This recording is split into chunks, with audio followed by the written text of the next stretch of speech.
In the years I've been working on computers and electronics, I've collected many different laptops.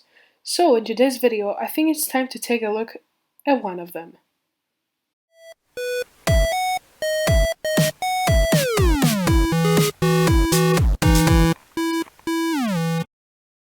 This is a Fujitsu LifeBook B series, a laptop released in 1998.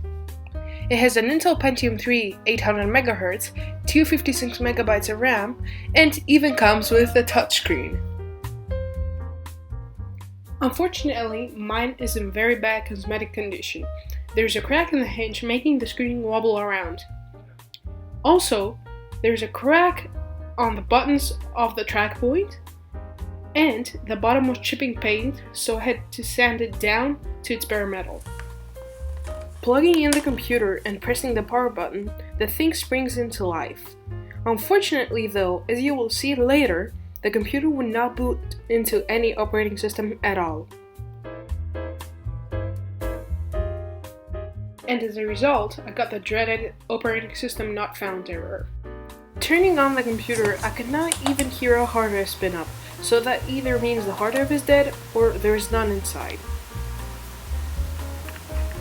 So, I'm just going to be taking apart the laptop to see if there is a hard drive inside of it. The design of this laptop is very smart, so you can access the hard drive from taking out the palm rest, and as you will see, there is no IDE hard drive inside of this, so I need to get a replacement.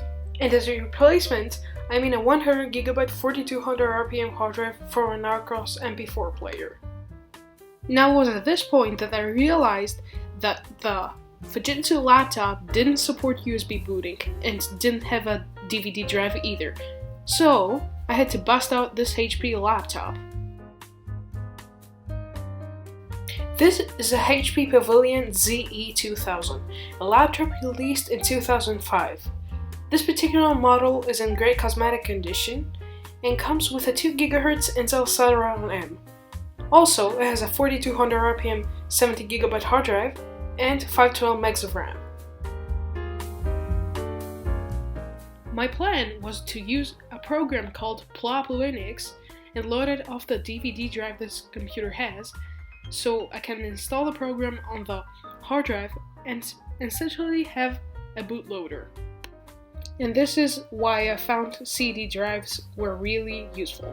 So I burned the disk of Plop Linux on my modern laptop and inserted it on the HP laptop and booted off of it.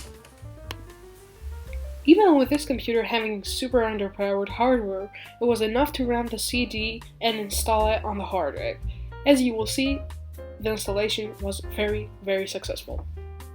Plop Linux is a bootloader that boots off of your hard drive, and you can actually install from USB, floppy, and any media device.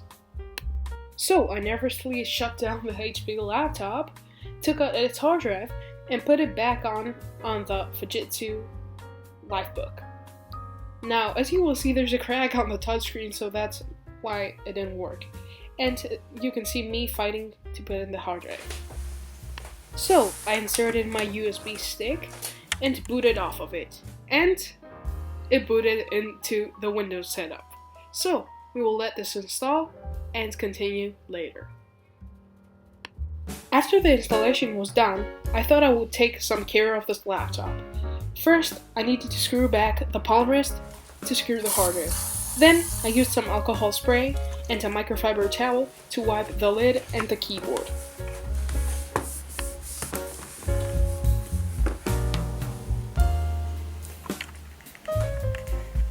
And pressing the power button, the computer springs right into life.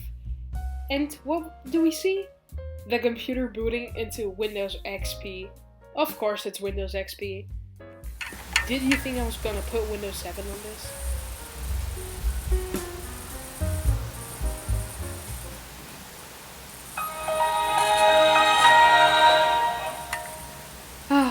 I can never get bored hearing that sound. I get goosebumps when I remember me sitting in 2007 with my old HP laptop booting into it. And of course you got the iconic Windows Media Player playing Beethoven's music. Playing some old vintage games, Monster Truck Madness 2 to be specific, it plays just fine at 40 FPS. But as you can see, there are some graphical glitches because the GPU that this laptop has does not support 3D acceleration. Marble Blast Gold is a game that was released in 2004, where it's this ball that moves around in a platform, and you gotta finish the level collecting all the gems and go to the finish point. As you can see, it's kinda glitched out, the letters don't look that good, and loading into the level, you will see that it's kinda choppy at 14 frames per second. It's playable, but it doesn't look good at all. I don't know about you, but I found it really enjoyable restoring this old Fujitsu LifeBook to its factory conditions. Let me know about your opinion. Thank you so much for watching. See you in the next video.